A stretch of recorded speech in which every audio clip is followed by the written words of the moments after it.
Quiero que pueda abrir su Biblia en Isaías 56:7. No me va a llevar mucho tiempo poder darle esta enseñanza, pero comprendo que esto, usted sabe que siempre trato en el tabernáculo, ya que lo tenemos una vez por mes, siempre trato, siéntese todo el mundo, la seguridad también. El apóstol se puede quedar parado porque no lo puedo mandar, pero el resto sí. Entonces, siempre trato en los tabernáculos de poder traer el ahora de Dios. ¿Cuántos dicen amén? Y de verdad que entiendo que el tabernáculo es una oportunidad, porque la Biblia nos enseña del tabernáculo, y si usted se mete ahí a estudiar qué era el tabernáculo es un lugar de encuentro con la presencia de Dios. ¿Cuántos dicen amén? Y si usted tiene un encuentro real con la presencia de Dios, es ilegal que usted quede de la misma manera. Eso es imposible, porque la palabra de Dios enseña, si usted lee los evangelios y ve cómo Jesús caminó acá en la tierra, uno se encuentra que toda persona que se chocaba con el Señor, que se encontraba con el Señor, que conocía a Jesús, no quedaba de la misma manera. Había muchas personas que le abrieron su corazón al Señor y su vida fueron cambiadas para ser bendecidos. ¿Cuántos dice gloria a Dios?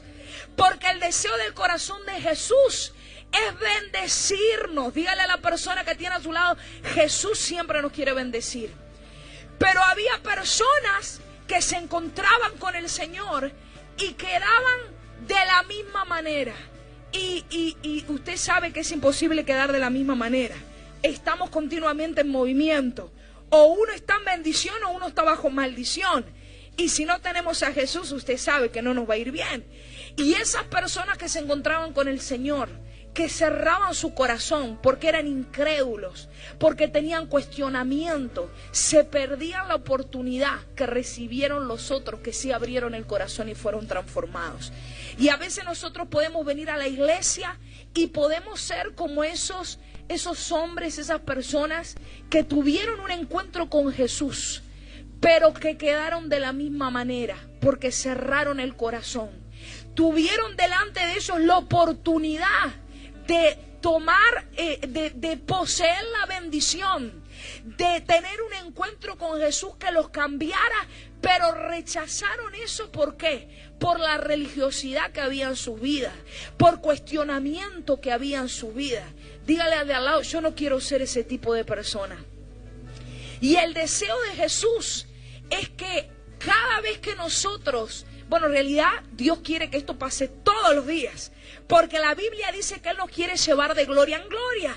Pero cada vez que nosotros tenemos la oportunidad como esta, de juntos como iglesia buscarle al Señor, el Señor quiere transformar tu corazón. Él quiere que tengas un encuentro y que seas transformado. Así como fue transformada María Magdalena, una mujer que fue prostituta años de su vida. Vaya a saber con cuántos hombres estuvo, pero tuvo un encuentro con Jesús. El Señor la perdonó y ella, ¿qué hizo? Nunca más volvió atrás. Ella fue transformada. ¿Cuántos dicen amén? Asimismo, cada uno de los discípulos, ¿no? Ahí Pedro era pescador.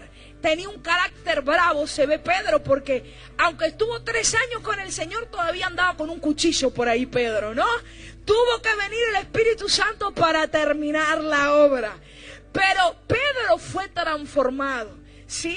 Él se llamaba Simón y Dios le cambió el nombre y le puso Pedro, amén, que significa roca. Antes era una persona, me imagino, muy inestable emocionalmente, pero sin embargo Jesús vino y lo transformó. Y cada vez que usted venga a la iglesia, por favor le pido esto: abre tu corazón para tener un encuentro con Jesús. Abre tu corazón para que Él te hable. Abre tu corazón para poder adorarle. Nunca es suficiente. La adoración que usted le dio ayer ya hoy no sirve. Hoy Dios, ¿sabe qué? Merece una adoración nueva. Si usted vino el domingo y usted le danzó al Señor, le alabó, aunque miraba al de al lado y el de al lado tenía una cara de amargado bárbaro y el de la derecha tenía cara de enojado y apenas aplaudía ni abría la boca para cantar, pero usted le alabó al Señor, vino acá al frente, danzó, gloria a Dios, pero eso fue el domingo. Hoy quiere el Señor que usted le dé una nueva alabanza. ¿Cuántos dicen amén? ¿Por qué no le damos un aplauso de gloria al Señor en este día? Él siempre merece lo mejor de nosotros. ¿Me dice amén? Y Él siempre quiere derramar algo nuevo sobre nuestras vidas. Le voy a pedir a las personas, por favor, no se mueva de su banco. Hay mucho movimiento y quiero ministrarle y quiero estar concentrada. Así que les pido que se queden quietitos y no se mueva de su banquito. Amén. Me salió un versito ahí. Quiero que lean, mire, esto tiene que ver, lo que le voy a ministrar, tiene que ver con un movimiento que Dios está desatando sobre la iglesia. Vamos a leer Isaías 56:7. Si usted tiene su Biblia y si usted está anotando, por favor, quiero que lo podamos leer en voz alta todos juntos. Dice: yo los llevaré a mi santo monte y los recrearé, ¿qué dice ahí? En mi casa de oración. Sus holocaustos y sus sacrificios serán aceptos sobre mi altar, porque mi casa será llamada casa de oración para todos los pueblos. ¿Cuántos le pueden dar un aplauso a Jesús por esa palabra?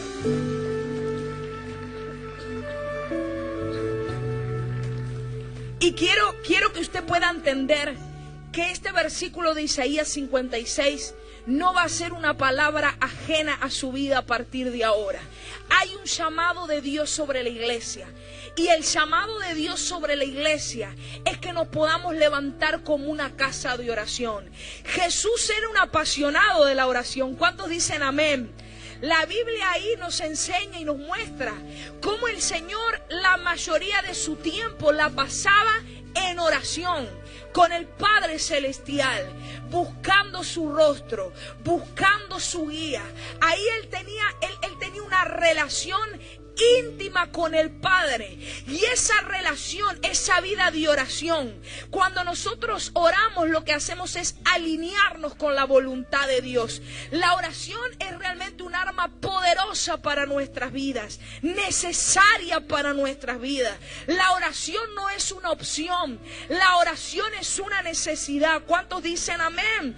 Y ahí vemos cómo Jesús fue un hombre que nos enseñó el ser apasionados por la oración.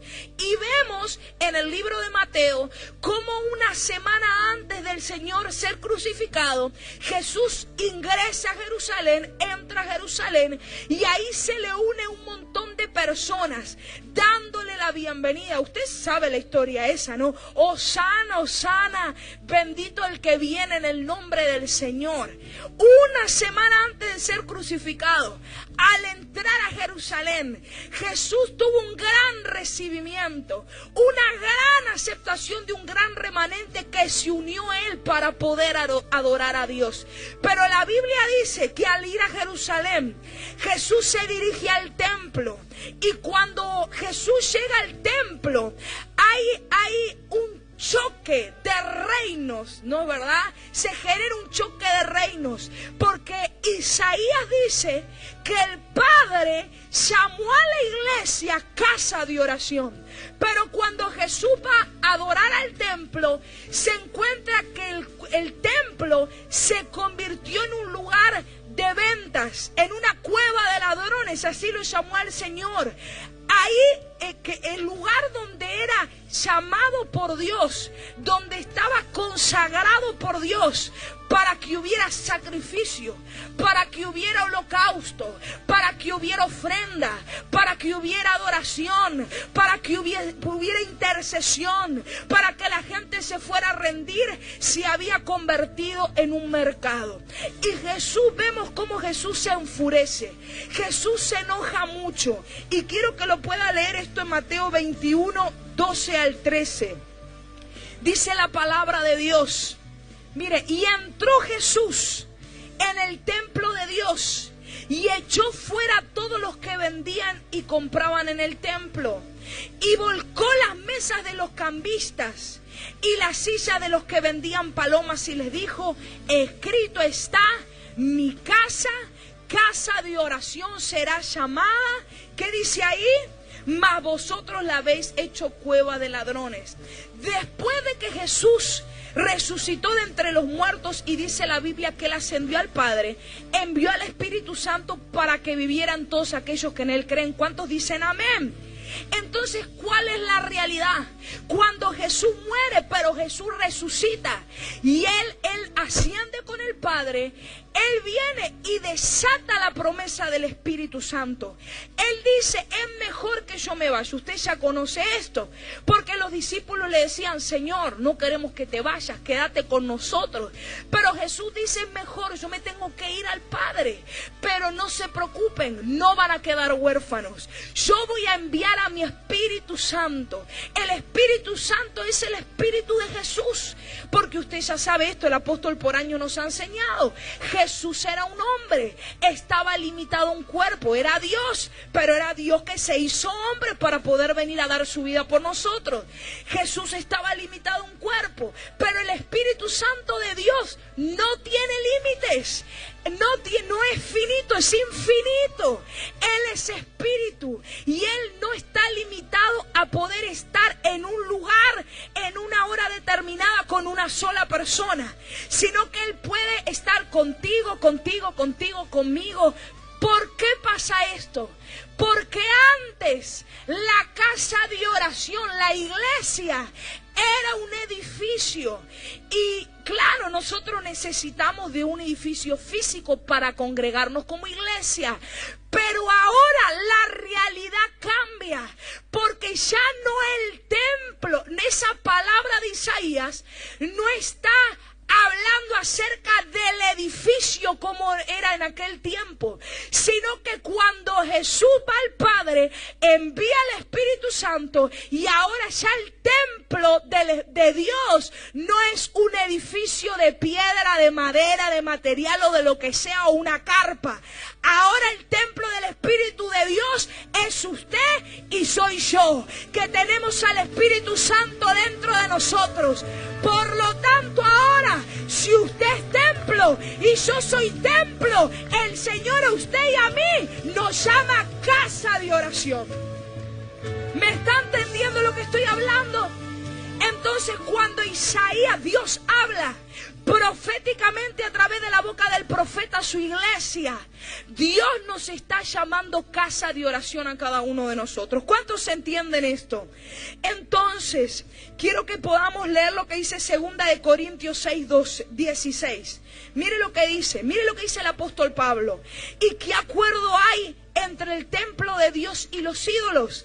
Porque vosotros, dígale al hermano que tiene a su lado, tú y yo, sois el templo del Dios viviente. Como Dios dijo, habitaré y andaré entre ellos y seré su Dios y ellos serán mi pueblo. Yo no sé si a usted le cayó el 20 de esto, si le cayó la revelación, pero usted y yo somos portadores de la presencia de Dios. Somos templos, somos casa de Dios, habitación de Dios. Dios no mora en una pared, en un edificio. Claro, Él desata su presencia, pero la habitación de Dios, donde Dios mora, donde Dios vive, donde Dios habita, es en tu interior, es en tu vida. Y el apóstol Pablo también lo dijo en 1 Corintios 6, 19 al 20.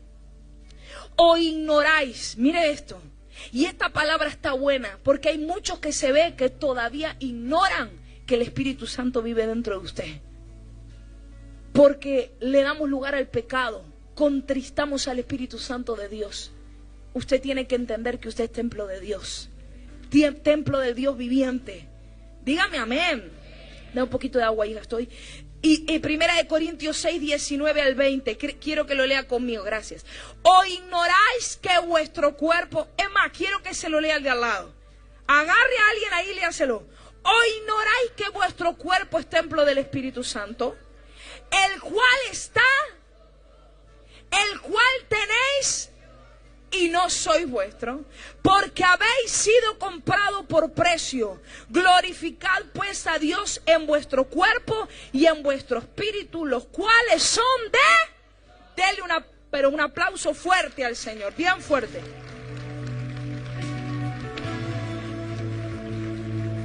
Dios, que es todopoderoso, pudiera haber escogido vivir en donde Él se le diera la gana, pero Él escogió vivir en nuestro interior.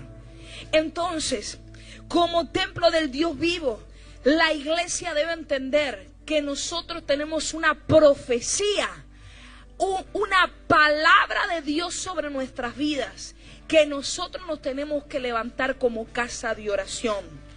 Una de las cosas que caracteriza a la iglesia primitiva, la iglesia cuando nació la iglesia en el libro de Hechos, era su pasión por la oración. Pero hoy la iglesia ha perdido esa pasión por la oración. Las personas hoy se acuerdan de orar solo cuando tienen una gran necesidad y como realmente no saben orar. Estas personas dependen de la oración de otro. Mire, a mí no me molesta que usted venga y me pida oración. Venga, profeta, ¿puede orar esto por mi vida? Yo con mucho gusto voy a orar por usted. Pero Dios está queriendo que tú te levantes como una casa de oración. Y yo quiero realmente ministrarte esto en este día. El otro día hablábamos con las personas que están haciendo la escuela de intercesión. ¿Cuántos de los que hacen la escuela están acá hoy? Levánteme la mano. Gloria a Dios. ¿Cuántos están siendo bendecidos los martes? Levante la mano. Si hay al lado alguien que nos levantó la mano, dile: ¿y vos qué haces que no venís a la escuela de intercesión? Te la perdiste, decirle. Los martes estamos siendo pero re bendecidos acá, activados, empoderados, entrenados. Pero realmente una de las cosas que yo ministraba este martes pasado, hace unos días, es que yo le decía al pueblo de Dios, le decía: hijos, ¿cuántos se han dado cuenta que hay cosas que estamos viviendo que antes no las vivíamos? Estamos viendo cosas que antes no se veían. Estamos viendo situaciones. Hay situaciones que se han generado que ahora son, entre comillas, normales, pero que antes no eran nada de normales, eran anormales y eran juzgadas y eran rechazadas. Pero ¿qué es lo que está pasando? Vemos como el enemigo ha atacado fuertemente la sociedad. Está metido en la política, está metido en la familia, está metido en la propia iglesia, porque estamos viviendo ataques como no vivíamos antes. Yo le decía, antes uno podía pelear una batalla y después tenía un tiempo donde disfrutaba, donde estaba bien, donde avanzaba y uno podía soltar la espada, como quien uno dice, ¿no? Celebrar la victoria. Pero estamos en una temporada que ya no es así. Usted tiene que entender que usted tiene que madurar espiritualmente. Usted no puede seguir caminando de manera carnal. Usted tiene que convertirse en una persona espiritual. Porque usted, si usted sigue caminando, ¿cómo se dice esto? En su carne, en su fuerza, sin depender de Dios, sin contar con Dios, déjeme decirle que el enemigo usted realmente le va a ganar. Por eso necesitamos más que nunca levantarnos en oración. Y yo le decía a ellos, ustedes vieron estos ataques, ustedes vieron que estamos peleando hoy en día una guerra tras otra guerra, tras otra guerra. Ya no nos podemos sentar a descansar, ya no podemos soltar la espada de la mano. Y esto se debe a que la venida de Jesús es inminente. Entonces el enemigo se ha levantado con todo. Por eso es el avance del enemigo en todas las áreas que uno puede ver. No hay donde uno no mire que el enemigo esté operando, que el enemigo esté tentando, que el enemigo esté engañando, que esté desvirtuando la verdad, que esté atacando, que esté enfermando personas. Entonces, ¿qué pasa? Si el enemigo ha lanzado todos sus misiles en este tiempo, porque sabe que le queda poco tiempo, como yo siempre digo, entonces ¿cómo vamos a contrarrestar el ataque del enemigo para que nuestras vidas estén cubiertas y bendecidas? De la única manera que usted y yo le podemos ganar al enemigo es aumentar nuestra vida de oración.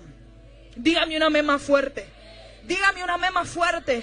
Usted lo tiene que entender.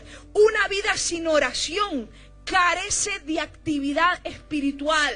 Cuando entendemos que la oración, la intercesión, no es un simple rezo eso vacío, sino que es poder de Dios sobre nosotros, en medio de un ambiente de oposición, de posición y de pelea con el enemigo, entonces dejará de ser cuestionada y menospreciada y será comprendida como una de las armas más efectivas para que Dios te bendiga en la tierra, para que bendiga tu vida, para que bendiga tu familia, para que bendiga tu iglesia, para que bendiga tus hijos, para que bendiga tu finanza. Usted tiene que entender que de la única manera que vamos a contrarrestar el ataque del enemigo se llama oración. Diga oración.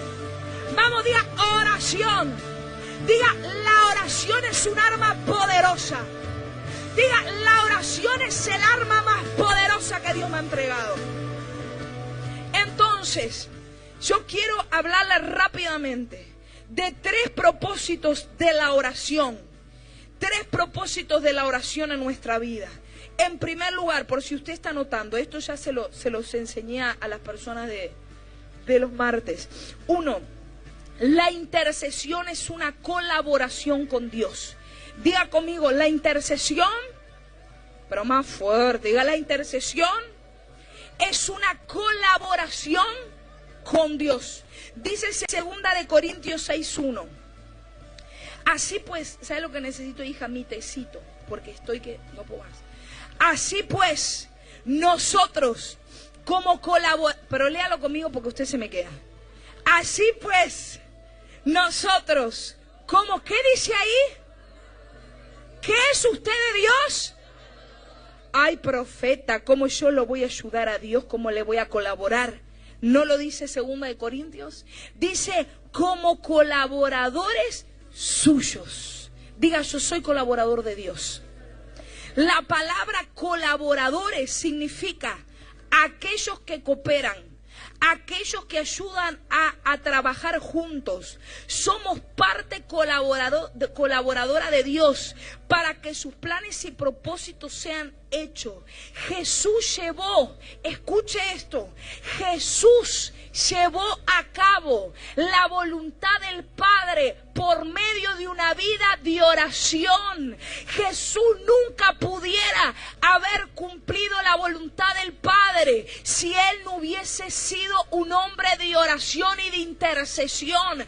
Hasta último momento vemos como Cristo está siendo crucificado y Jesús está orando, clamando, como Jesús le está diciendo al Señor, Señor, pasa de mí esta copa. Que estaba orando, Jesús le estaba diciendo, esto está fuerte, Señor, lo estoy sintiendo en mi carne. Jesús sudó sangre, tenía un grado de estrés tremendo. Él sabía que le iba a tocar ir a morir en una cruz. Usted que se cree que usted sabe cuál es su destino en Dios, que a usted le toca pelear algo fuerte y uno va a estar ahí sentado, ay, ahora me van a venir a buscar, me van a azotar, me van a insultar, menospreciar, me van a clavar en un madero y yo voy a estar tranquilo. No, Jesús padeció, pero Jesús pudo soportar todo lo que Él soportó. Pudo ir hasta el fin haciendo la voluntad de Dios y cumplir a la perfección el plan del Padre,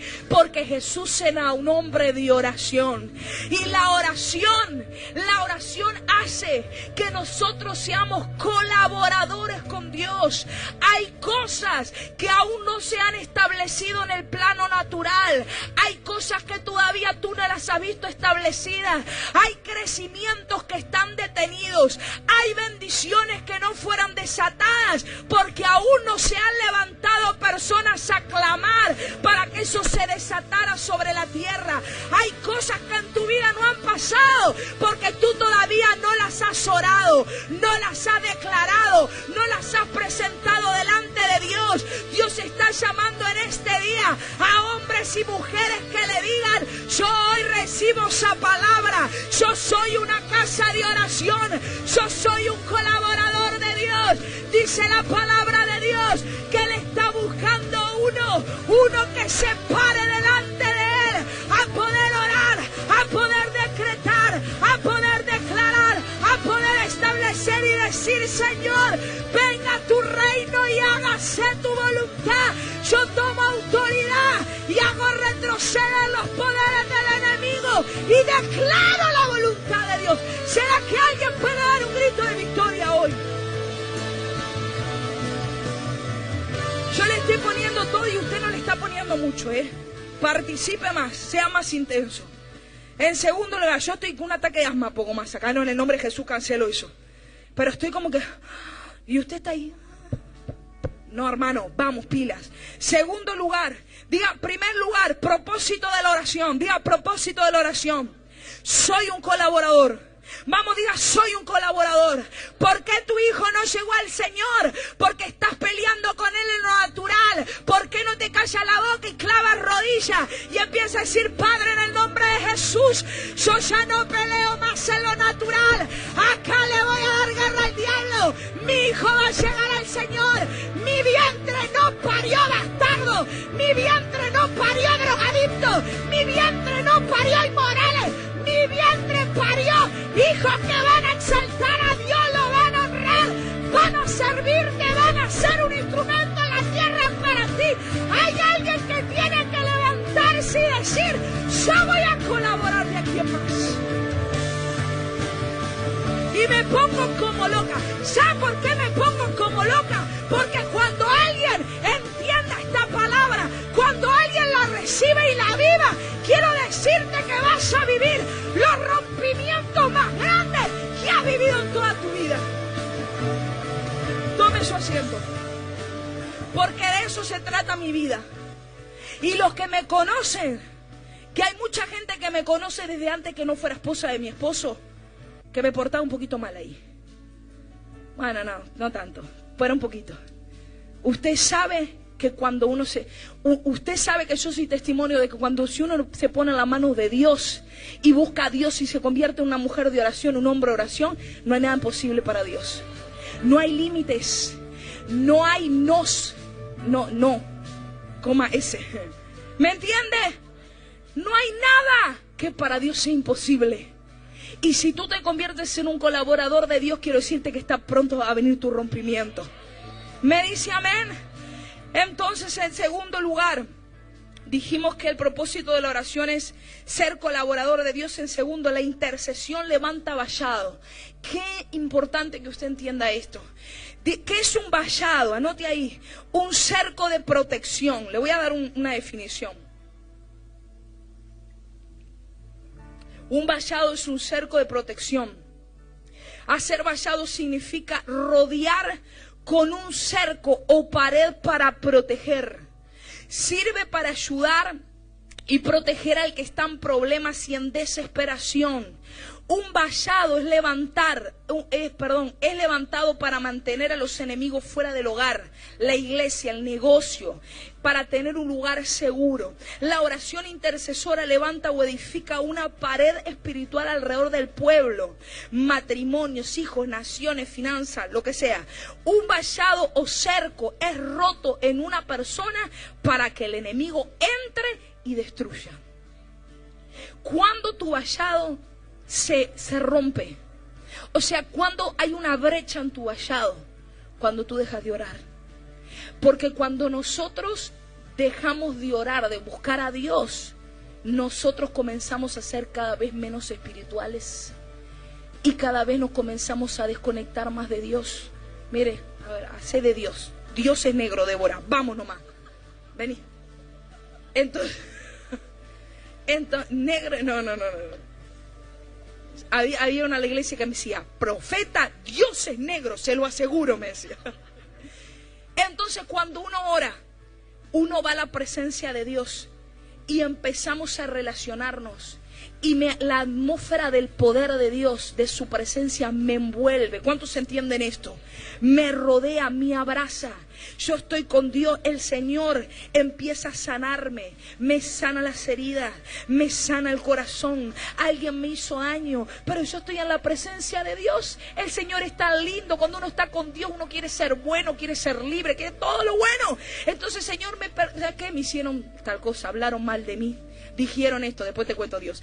Pero ¿sabes qué, Señor? Ay, te miro a vos, vos diste tu vida por mí. ¿Qué me importa lo que me hicieron? Los perdono, los bendigo, Señor, los perdono. Ya está, saco, mi corazón está sano, está libre. Y ahí uno empieza, y Señor, yo recibo poder. Sí, Señor, recibo poder para predicar, recibo poder para orar, y me alineo, quiero tu mente, quiero tu corazón. Y cuando estoy con Dios, oro. La oración me mantiene cerca de Dios, alineado con Dios. Soy como Dios, pienso como Dios, hablo como Dios, actúo como Dios. Pero cuando dejo de orar, ahí me aparto un poquito. Acá ya Dios no lo escucho tanto, lo veo ahí, un poquito de Dios, un poquito del mundo, un poquito de santidad, un poquito de pecado, un poquito de poder, un poquito de Facebook, Instagram, Biblia. Ay no, ya no me da ganas de leer la Biblia, mejor me voy. Y me empiezo a apartar, y cada vez tengo menos de Dios porque estoy lejos de Dios. Cada vez tengo menos de Dios, y ya no tengo nada de Dios. Entonces la vida de oración que hace me crea, gracias hija, me crea un vallado. Diga conmigo, vallado. Me crea un vallado. Pero cuando no tengo vida de oración, empiezan a abrirse brechas. Me alejo de Dios. Ya cuando estoy con Dios, imagínense, estoy con Dios, vení Dios de vuelta. Entonces cuando estoy con Dios, ahora vieron que estamos con la marcha femenina, no hay que discriminar a las mujeres, Dios es mujer. Entonces estoy con Dios y Dios me ama, Dios me cuida. Viene el diablo a atacarme. Vení, diablo.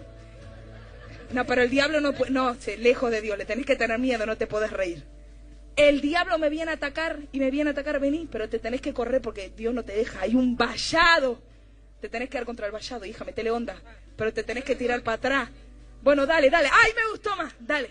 Yo estoy acá en la presencia de Dios orando. Y el diablo ahí está, me gustó. El diablo me viene a tentar. Dale, diablo, venime a tentar. Y el diablo me viene a apagar la fe. Mire, dale. Y el diablo me quiere poner falta de perdón. Mira. Y el diablo me quiere apagar el fuego. Ah, no, ya. ¿Por qué?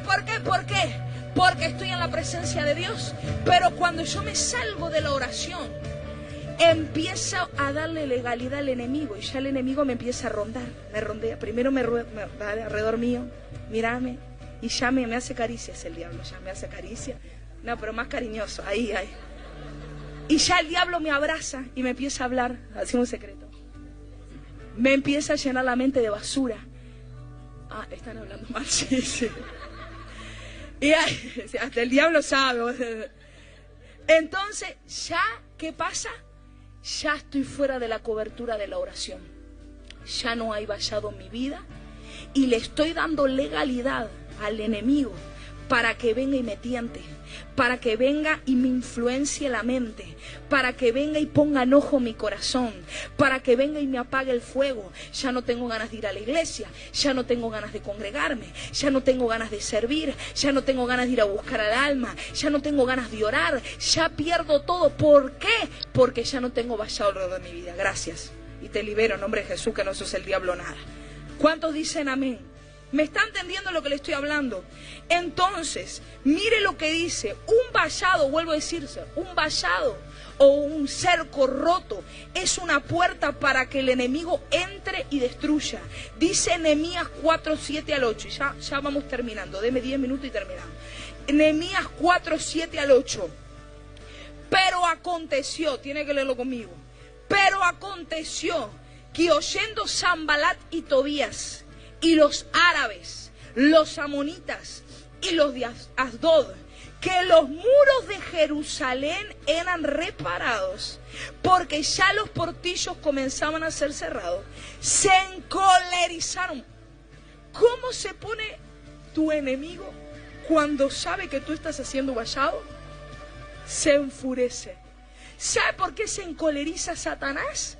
Porque sabe que cuando tú tienes una vida de oración continua, cuando tú eres una casa de oración, cuando tú eres una persona de sacrificio, cuando tú eres una persona que está en la presencia de Dios, cuando hay un vallado alrededor tuyo, el diablo se encoleriza porque sabe que no importa qué misil pueda levantar en contra de ti, él no te va a poder tocar, porque hay escudo de Jehová alrededor de tu vida, librándote de las tramas del enemigo, de las trampas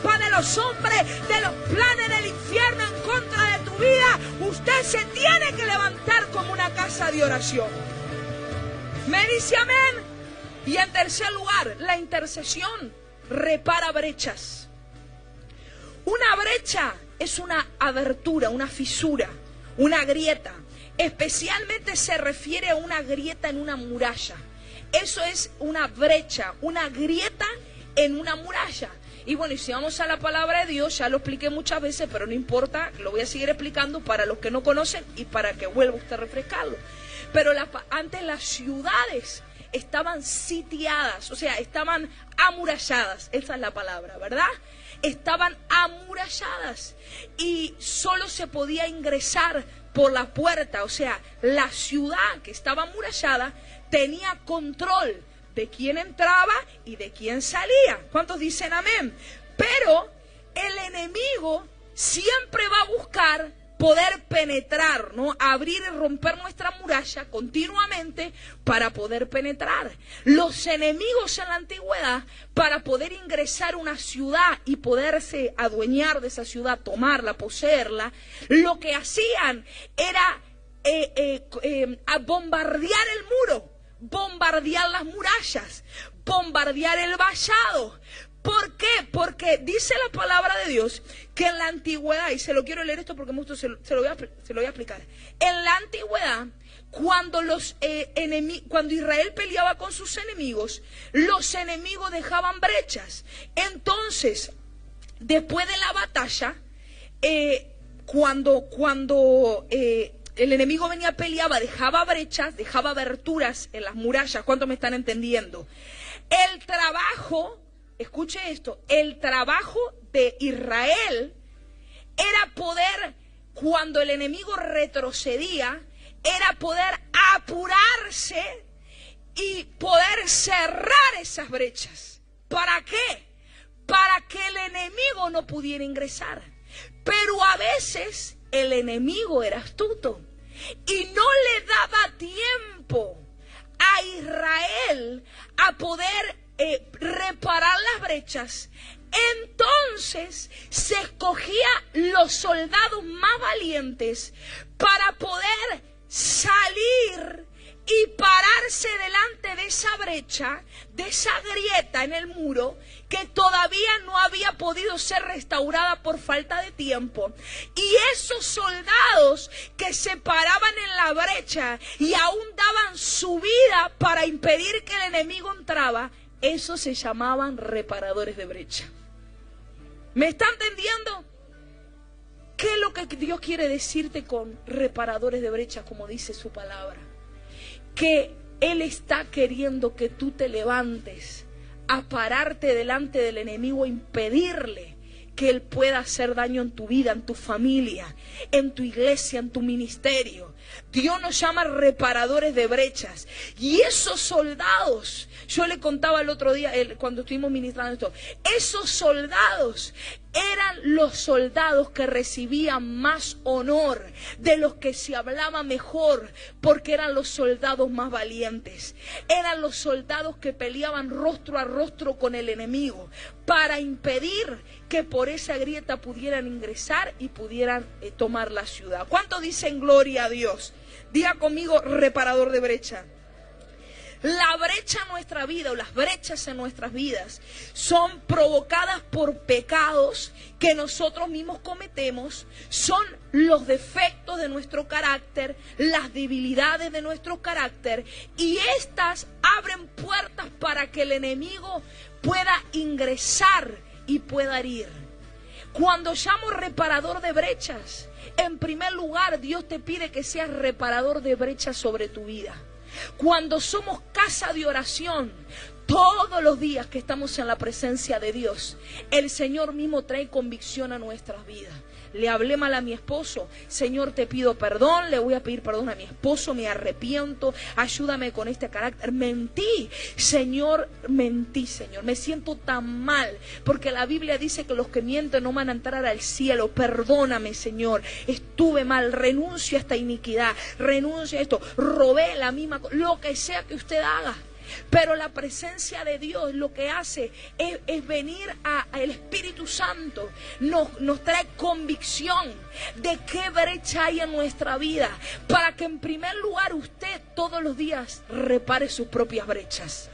Pero en segundo lugar, que nosotros podamos ser instrumentos para reparar las brechas de nuestra familia, para reparar las brechas de nuestro hermano inconverso, nuestro padre inconverso, de nuestro discípulo que se apartó, las brechas de mi ministerio, las brechas. ¿Cuántos están entendiendo de esto? Entonces el desafío de cada uno de nosotros es levantarnos como esos soldados valientes y empezar a reparar el cerco, la pared por nuestra familia, por nuestros hijos, por nuestra nación. ¿Cuántos dicen amén? Entonces, ¿cuáles son? Dijimos, hablé acerca de 3 propósitos de la oración. Pero ahora y con esto voy a terminar y de verdad que lo voy a decir rápido. ¿Cuáles son las consecuencias de tener una muralla caída? ¿Cuáles son las consecuencias de que en tu vida no haya oración? ¿Cuáles son las consecuencias de que usted realmente no busque la presencia de Dios, no tenga una vida constante de oración? En primer lugar, los ataques del enemigo serán constantes. En segundo lugar, y le quiero decir esto, los ataques del enemigo serán constantes. Hay gente que continuamente uno lo ve mal. Deme un segundo. Estoy bravo. Esto ya está al lado, pero como tiene miel ayuda. Los ataques del enemigo serán constantes. Uno ve personas que nunca están bien, están siendo atacadas. Te falta oración. Te falta oración. Te falta oración. Tienes que orar más. Tienes que contar con el poder de Dios. Dios te empodera para derribar a ese enemigo que te afrenta. Dios te da victoria. Usted tiene que orar más. Los ataques del enemigo van a ser constantes cuando usted tiene la muralla caída.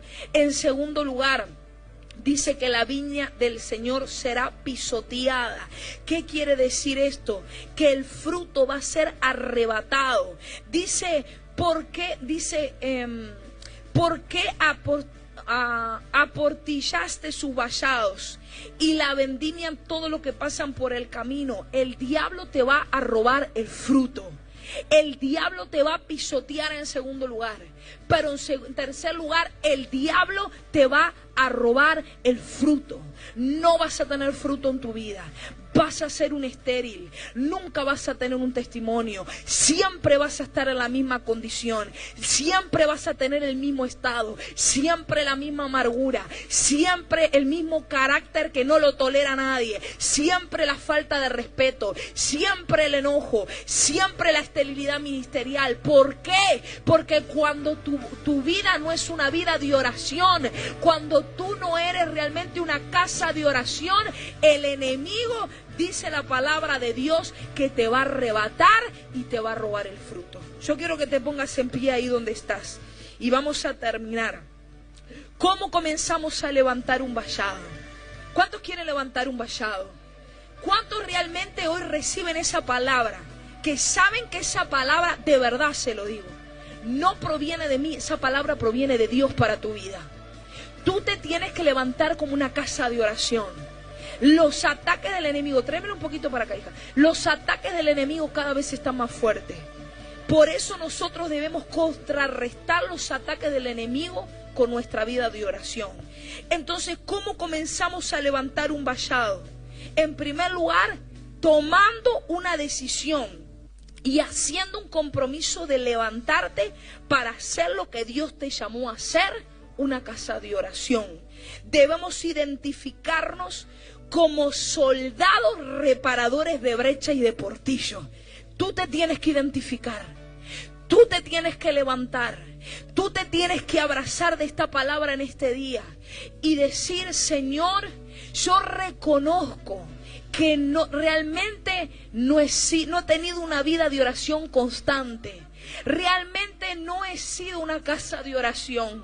Realmente he querido solucionar las cosas en mi fuerza, en mi carne. No he contado con tu poder. No he ido a tu presencia. Hoy yo me arrepiento. Yo quiero que levantes la mano al cielo y termino con esta palabra que yo la declaro sobre tu vida. Mire lo que dice la palabra de Dios en Isaías 58:12. Los tuyos edificarán las ruinas antiguas, y los cimientos de generación y generación levantarás, y serás llamado reparador de portillos, reparador de calzadas para habitar. Hoy Dios quiere encender en tu vida el fuego de que seas una casa de oración. Y con esto termino y voy a orar por usted. Dios le habló a mi padre espiritual y le dijo: esta es la temporada donde se tiene que levantar el movimiento más grande de todos los tiempos de intercesión. Mucha iglesia de Cristo está desertando. Mucha iglesia de Cristo está siendo influenciada por el espíritu de Jezabel, por el espíritu de este mundo. La iglesia se tiene que levantar a orar. Nos tenemos que levantar a orar para que nosotros no seamos los próximos que desertemos. Por lo contrario, que la oración va a hacer que nosotros estemos firmes hasta el fin. ¿Cuántos dicen amén? La oración va a conectar nuestro corazón con el temor de Dios. La oración va a conectar nuestra vida con el poder de Dios. Y el apóstol, mi padre espiritual, Dios le habló y le dijo: quiero que actives el movimiento de oración más grande de todos los tiempos en el mundo. Y yo quiero que nosotros, como iglesia, como cobertura, pero sobre todas las cosas como hijos de Dios, nos abracemos de esta palabra y podamos comenzar a declarar que este año no va a terminar sin que en esta casa haya 24 horas de oración, de adoración, de sacrificio, de oración, de intercesión, de guerra espiritual. Los poderes del enemigo que ha estado operando en este país, yo declaro que el poder de la oración los va a hacer caer, los va a remover. Hay victoria que viene para la iglesia. Yo estaría un poquito más emocionado. Hay victoria que viene para tu familia. ¿Cuántos dicen amén?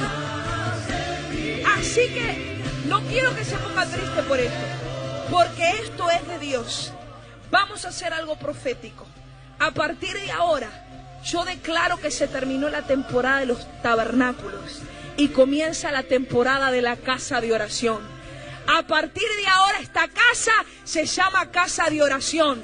Y lo que antes era tabernáculo, ahora va a ser casa de oración, porque activamos Isaías sobre nuestra vida. Y yo declaro que hoy tú y yo nos activamos en el fuego de la oración para ser como Cristo. Vamos a orar hasta ver la voluntad del Padre establecida sobre nuestra vida. Levanta tu mano al cielo ahí donde estás. Vamos, levanta tu mano, cierra tus ojos. La presencia de Dios está en este lugar. Vamos a declararlo, vamos. Dios, haz de mí una casa de oración. Alguien tiene que levantar su voz en alto. Vamos, vamos, vamos, vamos. Dios, haz de mí una casa de oración. Dile el fuego de mi altar. Vamos, declárelo. Porque el fuego del altar no se puede apagar. El fuego de mi altar no se puede apagar. Pero cántelo con todo el corazón, vamos. No se puede apagar. Casa de oración. El fuego de mi altar no se puede apagar. El fuego de mi altar no se puede apagar. Es más, yo quiero que si usted hoy recibe esta palabra y recibe esta profecía de parte de Dios, corre al altar, ven aquí adelante, vamos. Deja tu acto y corre al altar, corre, corre, corre, corre. Casa de oración para todas las naciones de la tierra. Casa de oración. Dios te dice, casa de oración para todas las naciones de la tierra. Levanta tu mano, vamos, vamos, vamos. Decláralo. Levanta tu mano, sal.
Lo siento en mi cuerpo.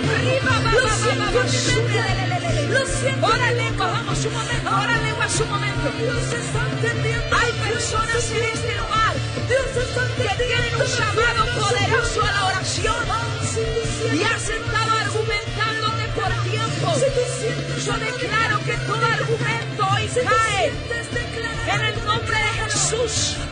Así como Jesús había un fuego, una pasión, porque él sabía que él no podía pelear la batalla que el Padre le había enviado a pelear por medios naturales, sino que él necesitaba ganar la batalla y vencer al enemigo por medios sobrenaturales.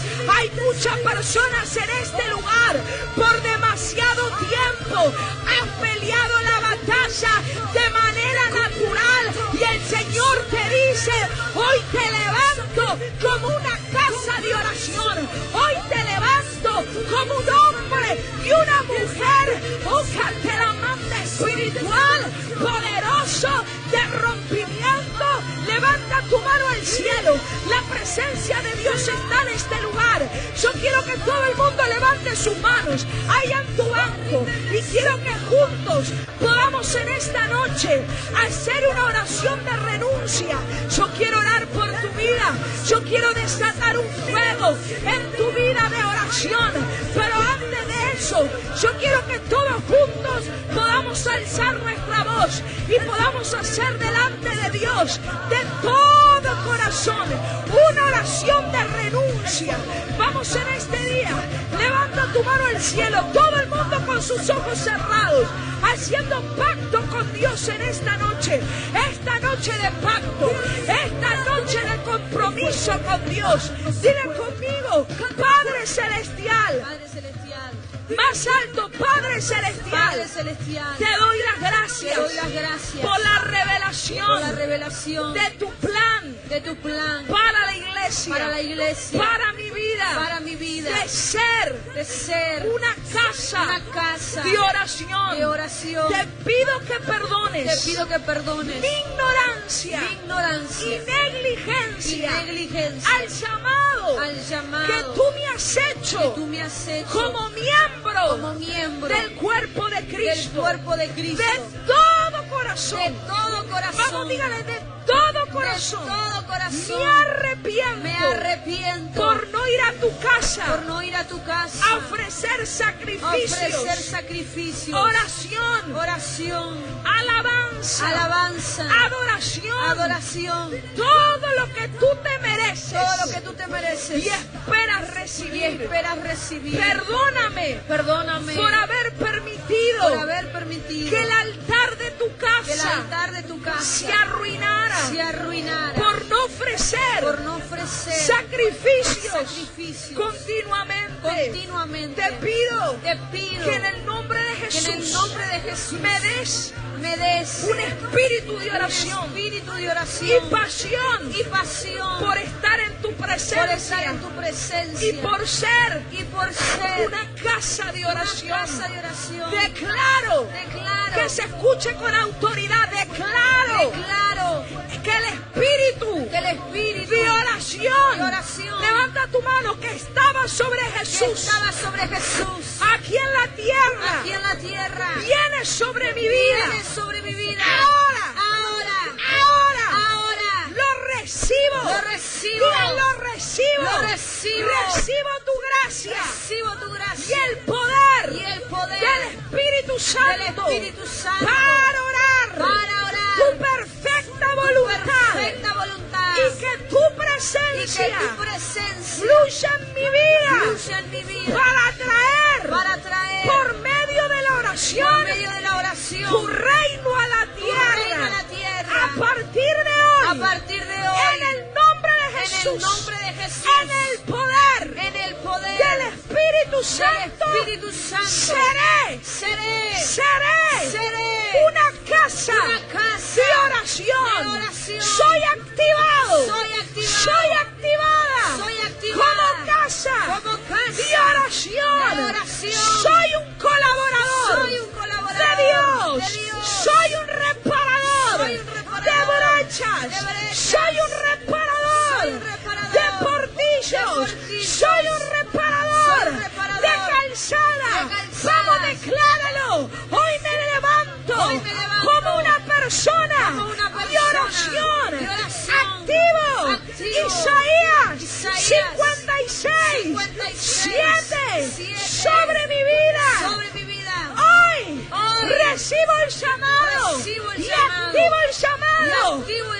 Soy una casa de oración.